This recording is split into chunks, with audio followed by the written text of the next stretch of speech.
Welcome to Build Your Best Business. I'm your host, Eric Holtzclaw. Build Your Best Business focuses on the entrepreneurial journey. What does it take to successfully start, manage, grow, and exit a business? I have one of my favorite victims on the show today. Oh, that started out so well. I have one of my favorite, and I was like, yes! Victims. And nope. Whitney Mendoza from Brittler Media.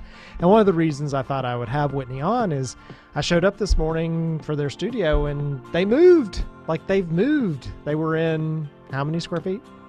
Half of what we're in now. Well, how many square feet were you in before? I don't know, 7? Oh, okay. 900? Isaac says 9. And now you're in like, what, 4,500? 2,000? I believe so, yes. Yeah, I mean, wow. That's a lot of new space. Yeah, I'm digging it. So I'm assuming because business is growing. Yes. We have 2 bathrooms here, and we're so excited about it. That's always nice. It's amazing the things that'll drive you out of a space, right? Yeah. Yes. Yeah.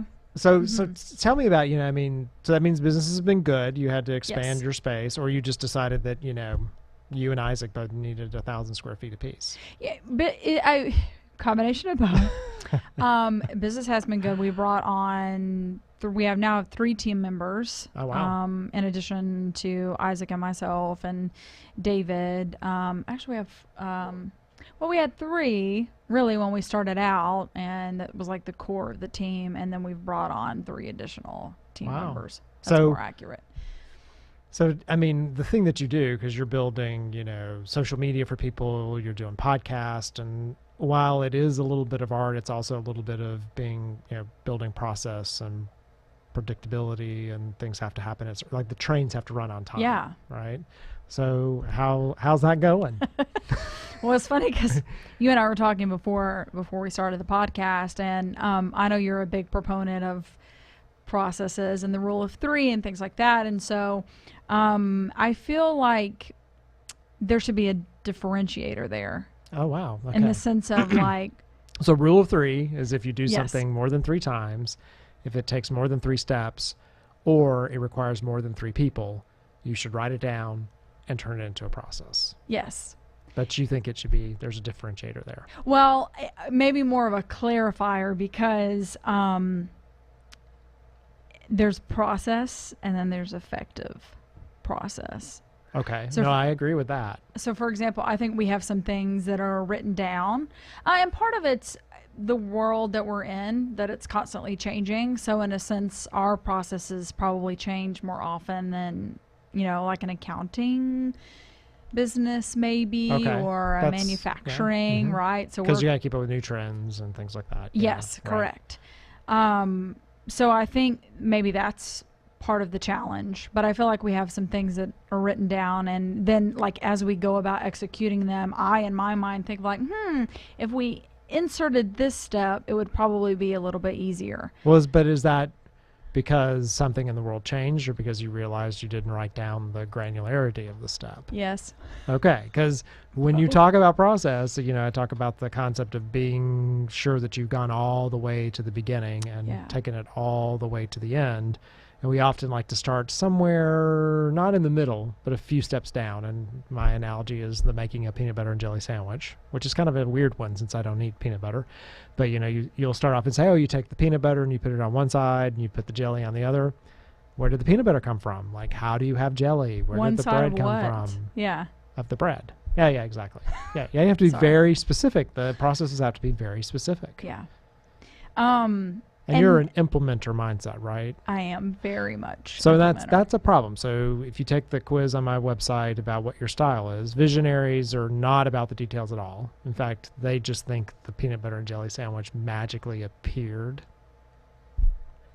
They just decide today is peanut butter jelly day. Yeah. And sandwich. Sandwich, right. Implementers understand that you've at least got to go to the cabinet and get the peanut butter and the jelly.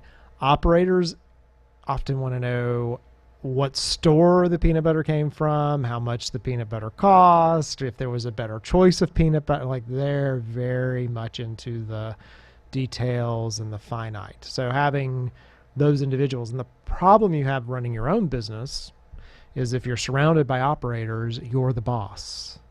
Yeah.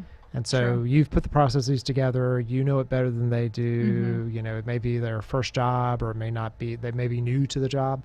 So they're less likely to question you and to help you really, you have to push them. Yeah. You have you have to say, did I cover everything? Like, is this all done, or is there something else? And do you find yourself doing something that's an exception to the process? So that's tough. Those special orders just can derail your train. Yeah, well, because visionaries don't want to hear about the details. Like, they don't want. Right. Implementers want to do it, but then they want to get done. Like, I'm done. I have done that thing. I don't want to go back to it. The reason I built a process is because I don't want to ever talk about it, see it, hear it, whatever again. And so our frustration, where visionaries often get blamed for being the most frustrated, you know, the implementer is the one that's looked upon to build process to make things work efficiently, and then all of a sudden we have people coming to us and we're like, I talked to you about this already. Yes. I don't want to talk about it again. This is true. Yes. And then depending upon how you delegate it, so Debbie, who works for me, she's told me again and again that she's a whole to part thinker, meaning she has to understand the entire thing. Okay. And then she can understand the parts. Yeah. And in my world of delegation, and also fear of overwhelming someone, I'm often just giving them their part. I'm like, here's your part. This is what I need you to do. And then you hand it off to such and such. And then I don't know or understand that they might need to know the rest of that. Right. So kind of getting underneath that piece of it. And not many people know that about themselves. Yeah. I'd agree. Yeah. Okay. So when we're talking about writing down these processes, I know you are a flow chart, Excel sheet kind of person. Yeah. Yes. How do you have your processes written down? Well, Excel spreadsheets may be, but more, I do big blocks in PowerPoint. Okay. So it's like, I just bring up PowerPoint and start to put blocks in, and then I use arrows and things to point where one thing's going and the other. It's not sophisticated at all. I don't do a Visio chart or anything. It's just, because then I know it's going to change. And then when I realize that something's too complicated, I'm going to take it from that page to another page, right? Okay. And then you can start to, you want the yes, no's, and when do things come back. And then each one of those within it may be its own set of steps that you need to consider. And do you do it, because I know, since I'm familiar with what you do you do it by task or by client? I think more about when the work shows up. So it's not really, I don't know if that's task or client, but it's about like it's how does the quote unquote customer experience it? Okay. So, when do they know they have the need? How do they reach out? Then how does that appear as work? And then how does that work make it through so that they get what they wanted? So it's more about, and that can be a product or a service. It doesn't have to be, it's anything you're creating. I have a tendency to, because that's the problem in most companies, is people think about it departmentally, like what is it what's my part of it? And if you're not getting the right handoff from one group or the other, then we're not going to get what we want at the end. So considering it from the end user, the consumer, the person paying you money to do that. And when I say paying you money, maybe exchange, because even within companies, there's a department that needs something from you. Well, they're your customer. Like, how do you get point A to point? Exactly. Yeah, point Z. So I think of it that way. Nice. And I want everything to be repeatable. Like, it's all very, very few things in this world can't be built into something that's repeatable. And then in companies I go into that have very little operational structure, there's a lot of frustration because you feel like you're reworking, and I hate to rework something. Like, to not know where the answer is, to have to go rework the same thing over and over again. It's like, this should be, somebody should know this. Like, we should know where this is. Costs you so much time and money to have to go back through and redo it. And I find too, when you get a lot of people working on a project, there's a lot of opportunity for interruption.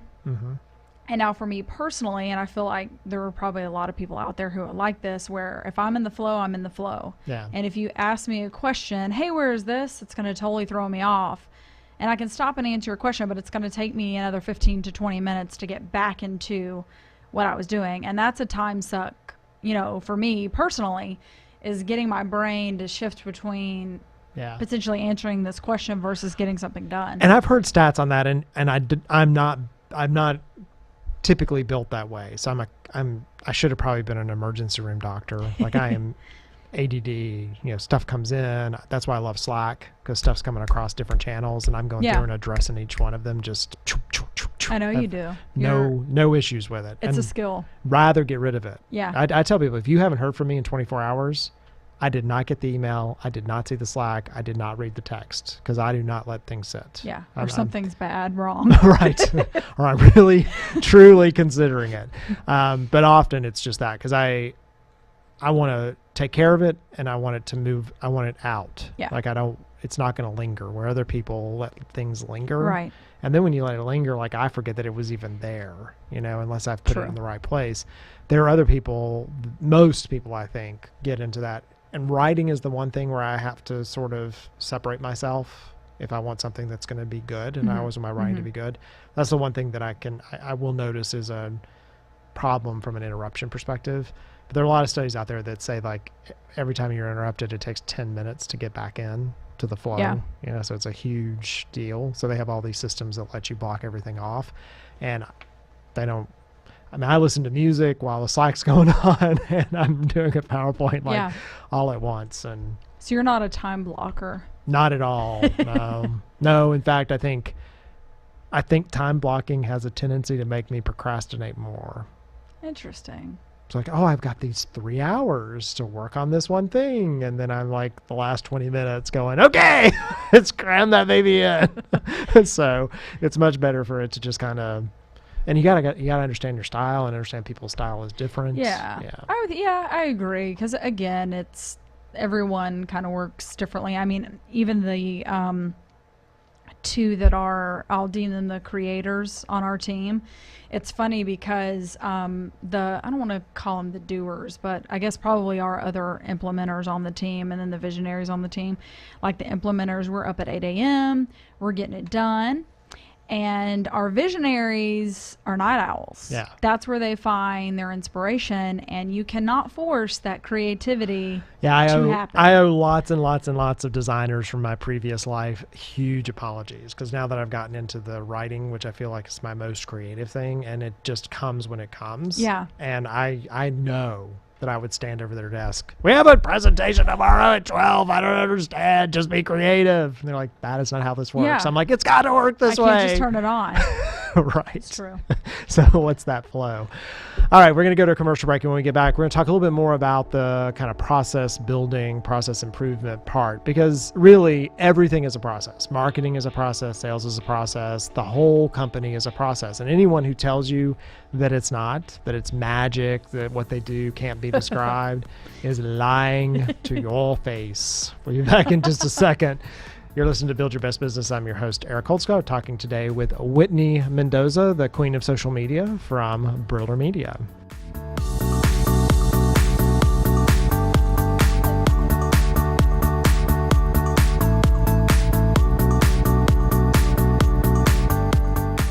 So tell me how you came up with the name Laddering Works.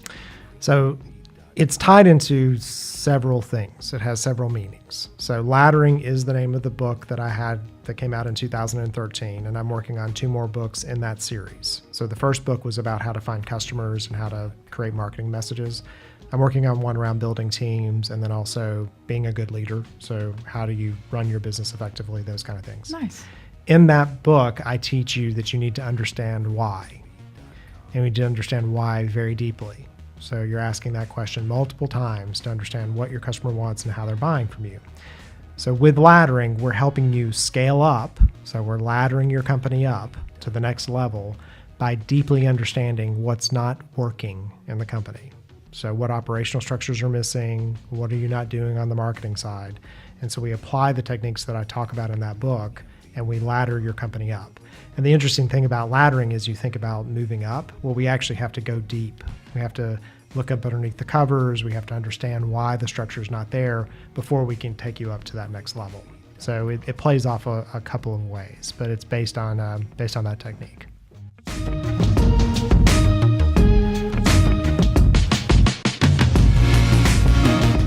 And we're back. You're listening to Build Your Best Business. I'm your host, Eric Holtzclaw. Build Your Best Business wouldn't be possible without Briller Media, because we broadcast from the Briller Media studios. Whitney Mendoza is responsible for social media content. Isaac's behind the scenes producing, so you don't see him, but you hear him every once in a while when we're going through the show. And they've been experiencing some pretty substantial growth as we've moved into this year. So kind of 2.5 years in, that makes about sense, right? Yeah. To kind of hit that inflection curve. And either, people talk about failing because they were unsuccessful. You can fail as you're succeeding, because you don't have enough resources, you don't have the processes in place. So we talked a little bit in the first segment about, processes in general. I wanted to focus a little bit on what you do. So in the social media category, often when I'm talking with companies and we're establishing the marketing strategy, they sit down and they say, social media it's just so hard and it's such a mystery. And so how do you address that? How do you make social media work for companies? So it's perhaps the answer is magical, because it is not magic, and it takes the thing that no one really wants to give up or they don't have a lot of, and that's time. Okay. Because there's no magic answer, right? So if we're coming in and we're working with a company and they want to do ads, we need to take time to figure out what works in those ads.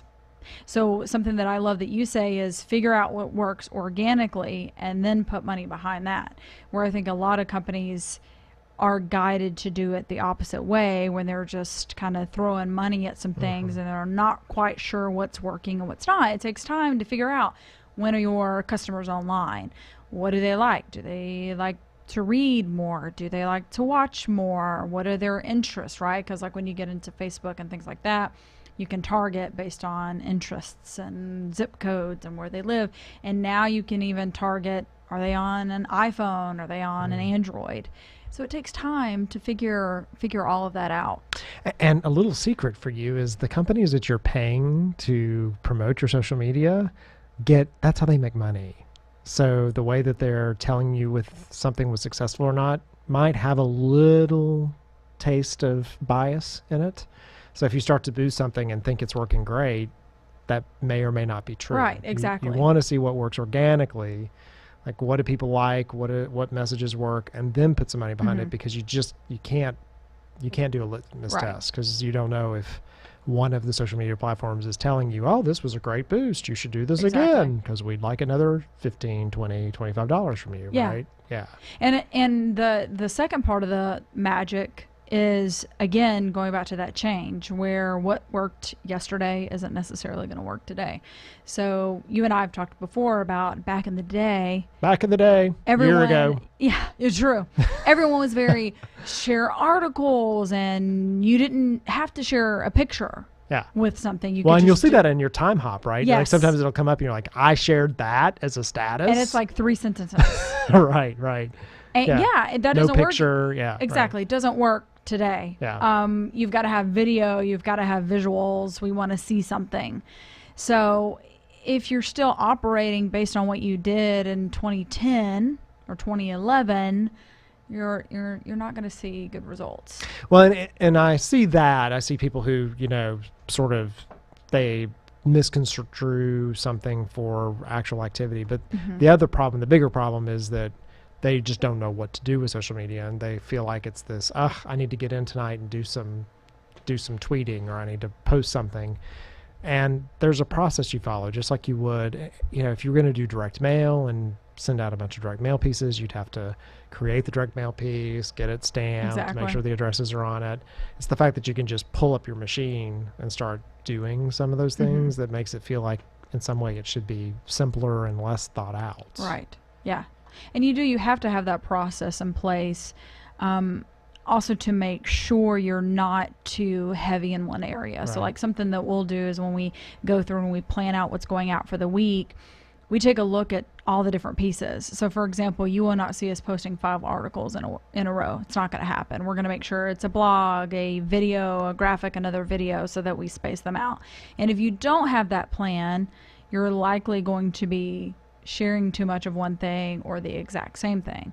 And of course, we're big proponents of evergreen content and resharing something, but resharing doesn't mean sharing the same thing within a week of of each other. You need to space it out. Share, maybe you shared it 2 months ago and it's safe again to share it, but again, if you don't have that process in place, you're not going to know, and you can lose track. Well, and the currency issue, which is what we hear about from customers often, is they want to participate in, a current topic. The evergreen content allows you to participate in the current topic because you can point to it with a special message. Exactly. So it's either you write something on your blog that's a different twist on something that already exists, or you have a social media share. But creating that evergreen content, because even if it's current, if you're not part of the conversation, you shouldn't be talking about it anyway. Exactly. That's where a lot of people get in trouble, when they talk about a topic that's not even close to where they concentrate on. It's true. Yeah. And so as you've built those processes out, what's the hardest part? Is it doing those internally, like getting, the team in place to build them? Is it, your clients? Like, where's process hard for you when you're starting to build that? Yeah. I would think my answer for that would be internally. I think it comes to one of those things where you're taking care of everyone else, but sometimes you're not so focused on what you're doing in-house. So for example, like, we know exactly what needs to go out on social media, but where we could spend some more detail is, well, what is the process to get it there? Yeah. So you create the graphics, but then I'm going to do the text. So we know that a graphic needs to go out this day, but then who's in charge of creating that graphic? Have we said this already? Have we used this picture already? Is this something that went up again a week ago? So it's keeping track of that internally is more of our challenge. The struggle. Yeah. As customers work with you to do kind of that part of it, because it's like participation is important, right? You have to have everyone who's building a process has to follow the process. And it doesn't matter how many processes you build. I'm working with a company right now when the sales team will not follow the process. And then they're curious why things are not working the way that they should. Well, because, and they're the ones complaining. Like, they're the ones, the sales team is the one saying, oh, things are falling through the cracks. And then we go back to the agreed to process and say, well, did you do step? Oh, no, I didn't. Exactly. I don't know what to tell you, right? Like, if part of getting on a boat is to bring a life vest with you, and you didn't bring the life vest and the boat sinks, I don't know what to tell you. Well, I think too, technology is great, but it can also be overwhelming if you're not careful where you're putting places. So like having a set so for example, you're talking about all the different systems. Yeah. Well, like, because in fact, we were talking about Slack the other day, and someone said Slack is great, but there's all these channels. Like, you still have to have a process for Slack, right? Like, you can't have 20 channels and expect to be able to find things in there easily. Yeah. And then you have to differentiate. So for example, when we deal a lot with video, Slack doesn't necessarily hold all that. So like really huge files, they get uploaded to Dropbox. So everyone needs to know that. Everyone needs to know, the quick documents and things are in Slack, but if you want some big heavy file, you can find that in Dropbox. So that's also part of the process, is using technology to your benefit. But if you get too many processes in place and there's too many places for people to go, that's almost counterintuitive. It's like, great, we got a process, but I don't, where does it end? Where does it begin? Yeah. There's too much going on. Well, and the establishment of process gets into that thing of, we've always done this the same way. You hear that. And my favorite story of that is we were the Girl Scout, my wife was the Girl Scout mom one year, and we showed up when you get Girl Scout cookies, all the parents have to show up at the truck. Nice. And you have to help take the Girl Scout cookies off. And they tell you, like, it's going to show up Saturday morning sometime between 6 a.m. and 10 p.m. or something. You're like, oh, good. Cable installation? I know, yeah. So the truck will show up, so you got to show up at some school. It's typically cold. You're standing outside. So the truck finally showed up, and all of it, there's 100 parents standing outside this truck waiting for these cookies to come off. Yeah. And the woman starts, so she stands up on the back of the truck, and she gets out a bullhorn, and she says, "We've done it this way for years. In other words, don't make any suggestions about how to do this better or different or whatever. And then they started to explain to us how we were going to take the cookies off of the truck, which was a ridiculous way to do it. Just let me tell you, it was ridiculous. We had to like do this thing where we handed them back and forth, and I don't think I could sit for a week. So the interesting thing was the next year somebody hired a forklift driver, and we just pulled those babies back. But she started off with this concept of this is how we do it. And so when you have a new employee come in, or you start to work with a new customer or whatever, there's this fine balance between rigidity, and understanding where something could be improved either to fit their needs or whatever. We've worked with clients before that want us to do something, and we're like, we don't see how that improves the process. Exactly. You have to balance those things. Yeah. So the thoughts on, like, as you guys are continuing to grow, because you got a lot of space, so do you worry more about finding good talent? Do you worry about finding more customers? Like, where's what concerns you? Is it something else? I don't know if concern is right, but for example, like, come on, this is Build Your Best Business. You're supposed to give me all your confessions. Well, so I know, like, we'll talk about a lot, and I think you said it earlier, you can fail while you're being successful. With us, so we'll have a lot of our businesses referral. People will, we worked with someone and they love what we do, and they'll send someone else our way. And so some of our clients will ask me, are you taking on new clients? And my answer is always yes.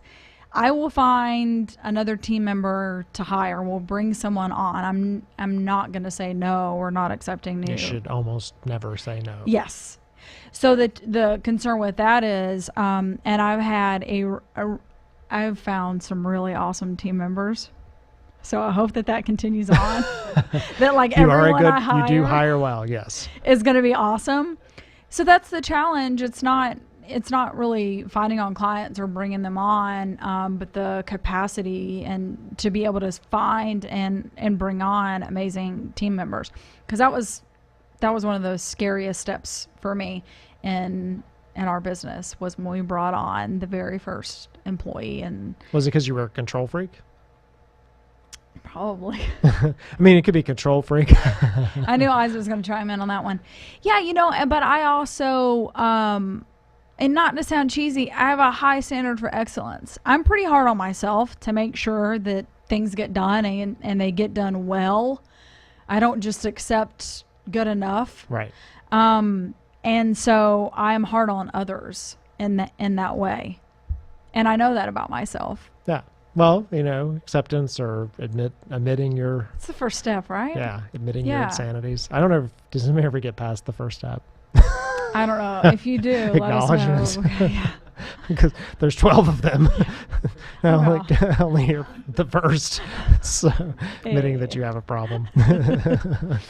Well, I wish you guys the greatest of luck. You guys are doing a good job building. You're what, from 600 square feet to 6,000? Is that what it is?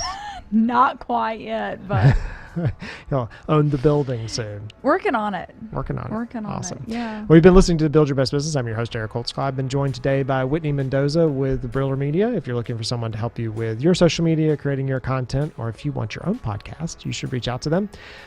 You also need to understand your processes. Build those internally so that you can build your best business. So what are you going to do until next time to build your best business?